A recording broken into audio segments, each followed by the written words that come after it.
All right, 14 weeks down, 4 to go in the regular season. Week 15 in the NFL, the first week of games on Saturday, and they're both big ones, assuming they both do get played. Vegas in Cleveland, New England at Indy. Of course, the big story right now, the ever-expanding COVID outbreak that is ripping through the National Football League, and especially the Cleveland Browns. Per ESPN, QB Case Keenum has now tested positive for COVID as well. Baker also obviously testing positive. That leaves Nick Mullins in line to start versus the Raiders on Saturday. Mullins started 8 games for the 49ers last year. Hasn't taken a snap, though, this season. Cleveland, as of now, had 20 players so far test positive this week. And the game between Cleveland and Vegas is still happening right now. Baker Mayfield clearly not happy about it, did not hold back. On Thursday, sent out these tweets. At NFL, make up your damn mind on protocols. Showing up and only making 3 teams test. Also, you can keep the game as scheduled and make money. Actually caring about player safety would mean delaying the game with this continuing at the rate that it is. But to say you won't test vaccinated players if they don't have symptoms, then to randomly pull this doesn't make any sense to me. And we now bring on Todd Fuhrman, Pete Prisco to talk about this and so much more. Pete, before we get into anything game-specific this weekend, what do you make of this situation with the Cleveland Browns and with what Baker Mayfield said? Well, I mean, they have vaccinated players testing positive. I mean, there's not much else those players can do, and so I understand the frustration. I think the NFL has to reevaluate how they're testing and what levels they're testing at, and they are. They're going to allow guys who are asymptomatic and are vaccinated a chance to take another test. And if they clear that one test, then they'll be allowed back onto the football field, which is probably the right thing to do. So I understand the concern. I understand the protocols.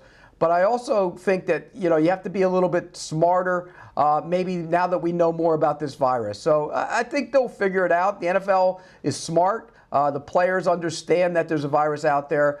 Moving forward, I think you just have to reevaluate how you test in terms of asymptomatic players and what they need to do to get back on the field. And Baker Mayfield did talk about player safety, and of course, you worry first and foremost about everyone's health. That goes without saying. It's the only thing that truly matters. But we have you guys on here to look ahead to the games this weekend, all still a couple days away. This outbreak is growing. So with so much uncertainty about who will actually be playing this weekend, does that affect your betting guidance right now, Todd? Are you more hesitant to say place a bet before the actual day of the game when you have a better handle on who exactly is going to be on the field? Oh, 100%, Steve. When you're looking at these things, typically you've grown accustomed to in this business monitoring injury reports. So you look on Wednesday, Thursday, and Friday and get a good indication of what players may or may not be available by the time kickoff rolls around, whether it be Saturday, Sunday, or Monday. But I've had to change my betting style over the last couple of weeks, reverting more to what I did last season than what I would typically do in the past. And that's taking smaller positions earlier in the week when I think numbers aren't going to be available, making sure the information lines up along with player availability. And if the prices are still there, potentially adding to those positions. And if they're not, going, hey, look, there's going to be another bet to be made tomorrow. So when you look at this Browns game, I think it's fascinating to watch the life cycle of this particular point spread. You saw the Browns open as a 5.5 to 6 point favorite with a total in the mid 40s at 43.5, 44.